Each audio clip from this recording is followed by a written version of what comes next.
Cherry red paint, white steel wheels, side pipes running low along the rocker panels, a 454 under the hood, and a rake in the stance that says this truck was built to move, not haul.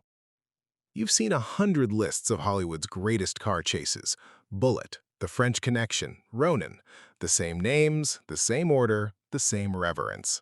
And somewhere at the bottom, if it makes the list at all, a brief mention of a 1978 film called The Driver. That's a problem, because the chase this truck anchors, a 9-minute sequence through the streets of downtown Los Angeles and into the dark interior of an industrial warehouse, is, by a serious and credible argument, better than Bullitt. Raw, quieter, more honest about what it actually feels like when two drivers decide to finish something. And the truck at the center of it has never been found. Not by collectors, not by enthusiasts, not by anyone who's gone looking. It survived the most punishing sequence in the film, drove off the set, and disappeared. While everyone talks about the car that got destroyed, nobody went looking for the one that didn't. That's what this is about. Walter Hill made The Driver in 1978 as his second feature. He'd spent the years before it writing for Sam Peckinpah and John Huston, the Getaway, the Macintosh Man, learning how men who work in violence move through the world. When he got his own camera, he stripped everything back. No character names, near zero dialogue, a city that exists only at night. The film was originally developed for Steve McQueen, the man who already owned Bullitt. Hill had worked with him on Bullitt as a writer, understood what McQueen brought to a vehicle, that particular quality of a man who doesn't need to explain himself because the car says it for him. When McQueen didn't make the film, Ryan O'Neal stepped in. The result was quieter, more opaque. Critics didn't know what to do with it. The Driver opened in July 1978 and vanished. Budget, $4 million, worldwide gross barely cleared that. It was dismissed as cold, thin, too French for American audiences who wanted Smokey and the Bandit, not Jean-Pierre Melville shot on downtown LA streets. And then it spent the next 4 decades becoming one of the most influential action films ever made. Nicholas Winding Refn has been direct about what The Driver meant to drive. The silent professional, the city as a nocturnal organism, the idea that a man's skill behind the wheel is a complete biography. The Driver video game series that dominated the late 1990s PlayStation era drew its entire premise from this film. A generation of directors studied it, borrowed from it, built careers on it, while the film itself stayed in the shadows, available but unsung, the thing that shaped the thing everyone knows.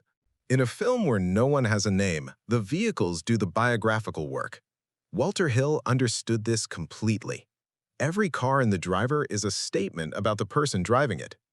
The bad guys ride in a 1976 Pontiac Trans Am. Custom paint, tribal graphics, a blood-red grille with what looks like teeth on the bumper. It is aggressively, almost cartoonishly menacing. It announces itself. It wants you to be afraid of it. The Driver climbs into a 1973 Chevrolet C-10 Stepside. Cherry red, side pipes, white wagon-style steel wheels, a raked stance, the rear sitting higher than the front, the nose pointed down like something ready to lunge. A 454 cubic inch big block under the hood in an era when big blocks had nearly vanished from American roads. The oil embargo had gutted the muscle car era. Clean air standards had strangled the engines. By 1978, a truck with a 454 was a deliberate throwback, a statement. It's not a sleek car. It's not exotic. It's not trying to frighten you. It's just a working truck that's been worked on by someone who knew what they were doing. The rake, the pipes, the engine choice. Every modification is functional, purposeful, honest. Hill doesn't need a scene where someone explains who the driver is. The truck explains it.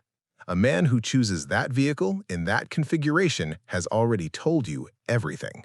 The final chase in The Driver runs approximately 9 minutes. No score, no dialogue, just the sound of engines and tires and the city absorbing the impact.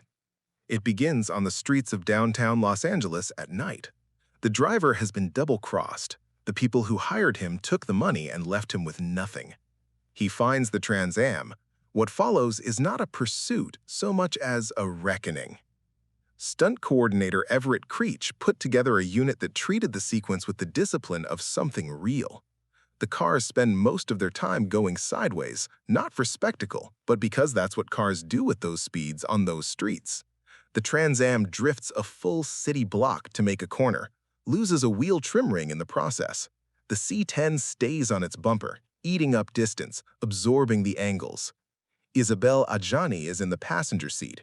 Her character, called only the player throughout the film, watches all of this from 18 inches away.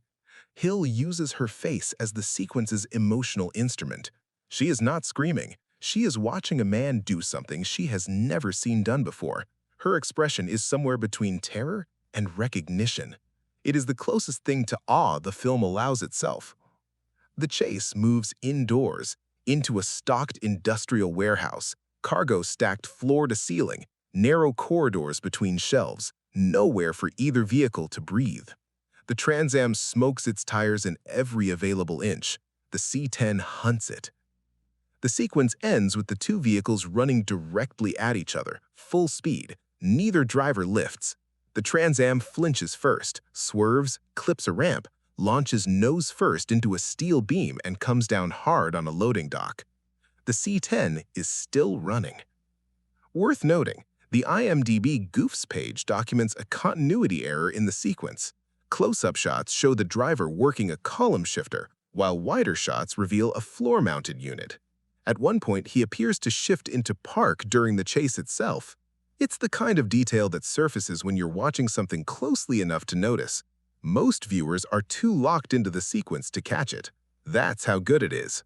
The Mercedes-Benz 280S that Walter Hill destroyed in the parking garage demonstration scene is the moment everyone remembers.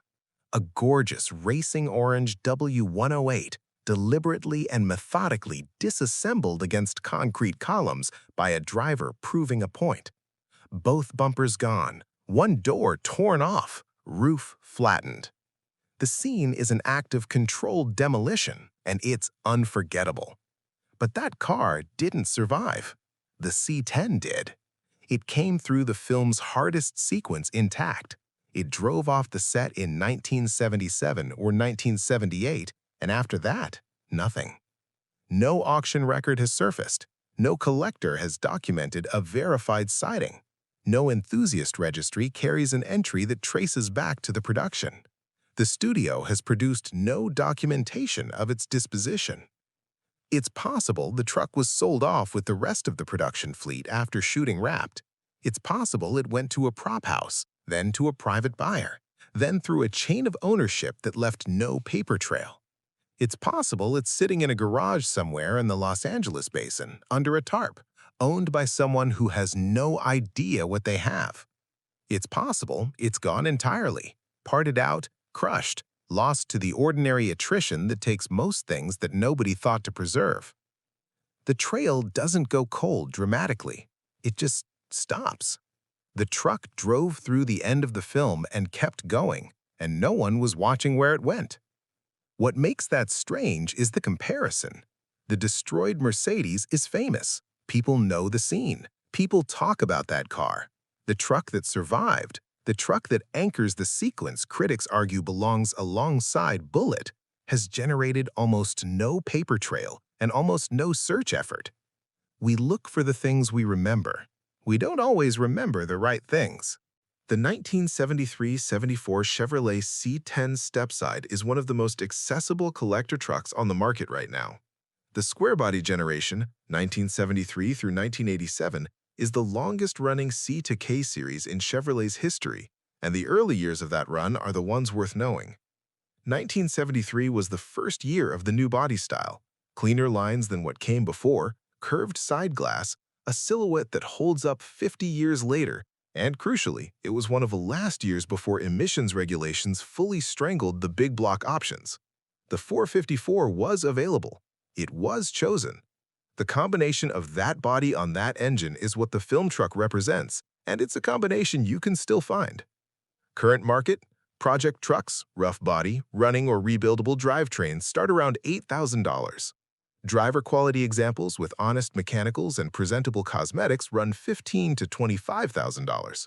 Fully restored or built examples with documented 454s and period-correct modifications can push well past $30,000.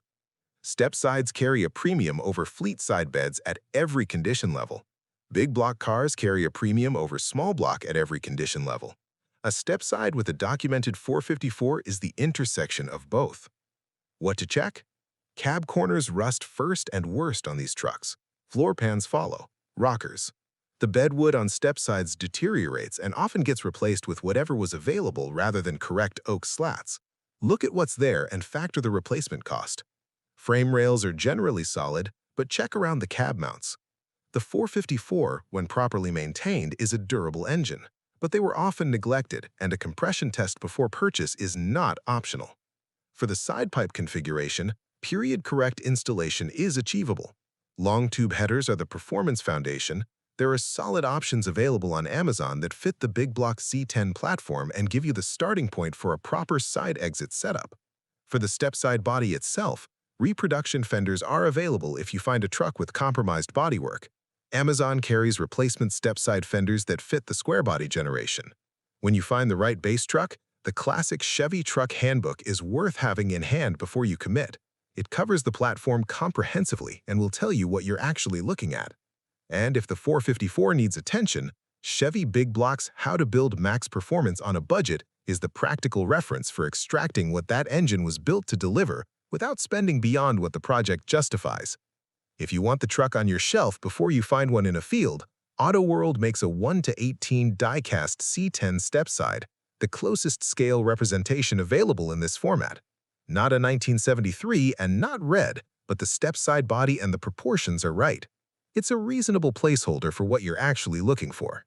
If you want to go further than this, the full sourcing breakdown, specific parts, build decisions, what these actually cost to own and run, that conversation is happening inside the Hollywood Car Vault community. Link is below. 5 minutes in there is worth more than 5 hours searching on your own. Isabella Johnny is in the passenger seat of a truck that nobody has been able to find, watching a man drive through a warehouse in the dark, and her face is doing all the work the script refuses to do. That moment exists. It was filmed, it was cut into the sequence, it made it to theaters in the summer of 1978, and almost no one was there to see it. The films that shaped what we love are rarely the ones that got the credit at the time. The driver shaped Drive. The C-10 shaped nothing you could point to directly. No franchise, no sequel, no cultural moment that anyone tracked back to a cherry red stepside on a Los Angeles street in 1977. It just did its job and left. Somewhere that truck still exists, or it doesn't. Someone has it, or no one does. Either answer is true to what the film was always about, the things that are done perfectly, in the dark, with no one watching. Nobody required anyone to save it. Most things don't get chosen. This one probably wasn't.